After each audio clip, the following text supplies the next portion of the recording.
Hey folks, your OS Reviews. You're watching our retro look back and retro review of the Samsung Replenish. This was an interesting kind of entry-level Android smartphone with a vertical QWERTY keyboard, which was unique.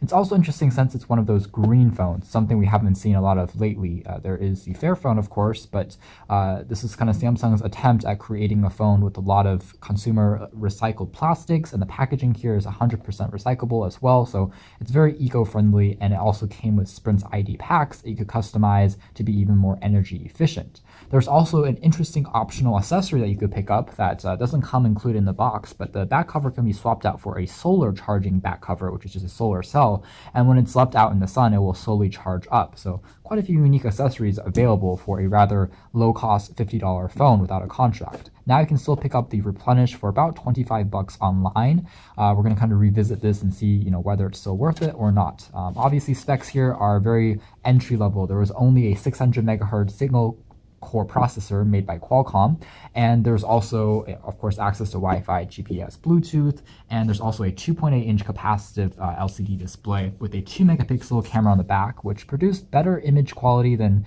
a lot of people originally expected just because the megapixel count is so low, but it actually fared decently. There's also access to only 256 megabytes of RAM, so a tiny amount of RAM. Storage is expandable via a micro SD card slot, thankfully, and there's also kind of this recycling bag that you can use to mail back, any old phones you might have, and a 2 gigabyte micro SD card came included in the packaging. So if we want to take a quick look at the phone's design first, again, it's a bit more elongated than your typical Android device just because it fits a QWERTY keyboard on the front. I have to say that the keyboard here performed better than I expected. It's actually quite tactile and responsive. Underneath the hood, there's access to a 1,160 milliamp hour capacity battery, which will last you for about 2 days after a complete charge, just because the phone does have a smaller display as well as a lower powered processor.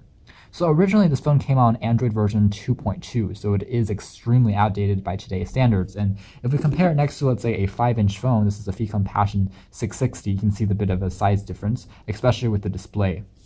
Otherwise, you can see that we have access to traditional Android keys on the surface here as well that take you to the menu, to home, to back, and search. And the display here is also a multi-touch enabled panel, so you can pinch and zoom out of web pages, and so on and so forth. So on the left-hand side of the unit, you have access to a volume rocker, which is pretty tactile. The very top features access to a 3.5mm headphone jack, along with a power on-off switch. And the other side featured an interesting kind of voice command key. You can tap on this, and then after a few seconds, you can then talk to your phone to dial in a phone number or launch a specific application. There's also a camera shutter key, so it's kind of an interesting placement here that allows you to take images a bit more easily and also record video. The bottom features a standard micro USB port for charging, and the back features the aforementioned 2 megapixel camera, no LED mirror, no autofocus. There is a loudspeaker there, and the micro SD card slot is behind the back cover. So this is a very plasticky phone. This came out in around 2011, I believe. So it was kind of where Samsung was still known for making very plasticky phones, but the design language here really matches kind of that era that it came from. It's fairly sleek even in today's standards, but it is made entirely out of plastic and a bit more lightweight than you would expect, I'd say. But all in all, it doesn't feel bad, especially for an eco-friendly phone that leaves a very minimal carbon footprint and also has, I think over 60% consumer recycled plastics as the construction overall. So it is, again, energy efficient. So if we take a quick look at the unit after powered it on, you can see that the display here actually isn't as bad as I thought. It's obviously the resolution here is very, very low by today's standards. It's 240 by 320 pixels, but it still does a decent job as far as the viewing angles are concerned. There's no front-facing camera, so you can't actually take any video calls or video conferencing, unfortunately, but we would just slide to unlock, and everything to the most point is still usable on here.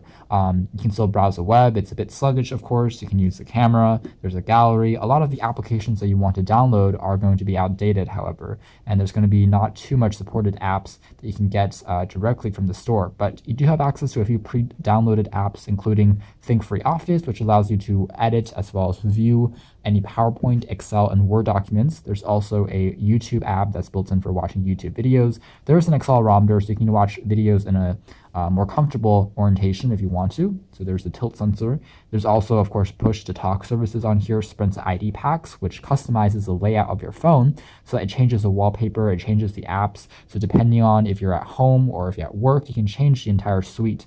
And it reminds us a bit of HTC Sense back when that came out. There's also news and weather, there's navigation, Google services, and a lot of these icons here are quite nostalgic here in 2016. Haven't seen kind of this design in quite a while, but you know, everything to the most part is still usable. As long as you don't try to download too many games or apps or open up too many apps, you should be okay, I would say. So take a quick look at the settings here, and if we scroll all the way down, about phone, indeed, we have Android. It's actually been updated to Android 2.3.6 now. So this is Gingerbread. And so if we tap on this a few times, hopefully that's going to pop up. Yeah, that zombie art. And this is what it looks like. So let's go back home and take a quick look at the, discuss a few more elements, including the call quality first. So this is a CDMA phone.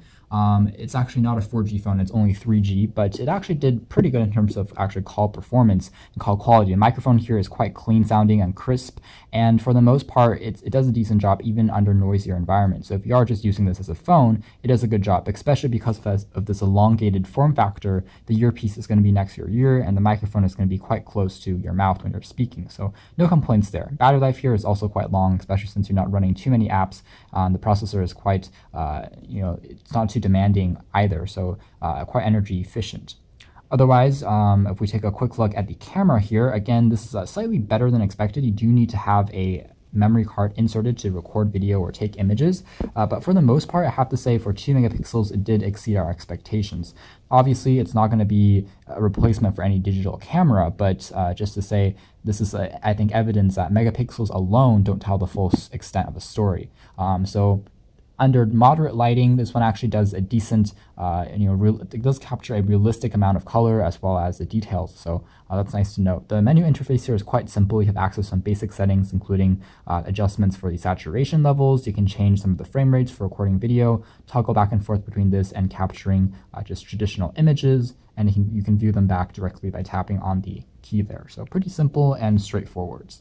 So finally, we're just going to take a quick look, I guess, at the web browsing experience in 2016, whether or not it still works or is usable. So if we go all the way up, we tap on wireless settings.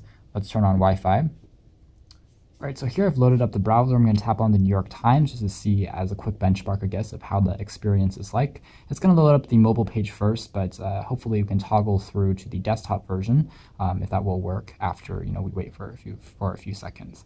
One of the nicer elements of having a QWERTY keyboard, though, is the fact that you can start instant typing even when you're out in the home screen. So you can just directly type up to search through your applications as well as to browse the web. So it's really easy to get access to, I guess, the search terms that you want or the specific apps. So this keyboard right at your hand is nice to note. The keys themselves are pretty tactile and responsive, and all the keys are risen above the surface. They're dome shaped, so they're quite comfortable and comparable to a BlackBerry keyboard, actually. It's not mushy at all, and it's quite tactile and responsive, and it's also backlit under darker environments, and it's a 4-row keyboard. So there's access to dedicated icons as well as arrow keys on the very bottom here, and specific dialer pad numbers if you want to use this for dialing purposes and not the touchscreen.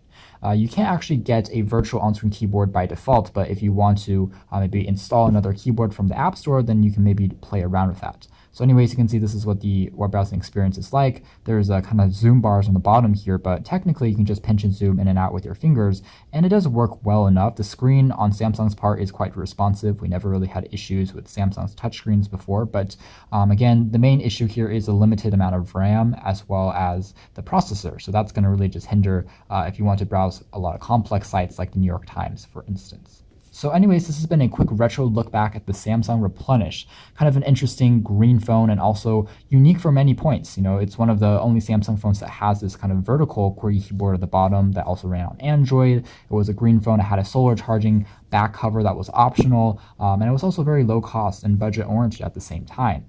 In today's standards, I don't think this is the best value anymore, even though it can be found for very cheap online. I think you'll be better suited with a more modern entry-level smartphone if you are on a budget, just because of the more powerful internals that allows you to browse the web, install more apps, even though this phone can still handle basics like calling, texting, as well as some light web browsing. You can check out more details about the Samsung Replenish in our kind of original review, but for now, this has been our retro look back. Thanks for watching here at OS Review.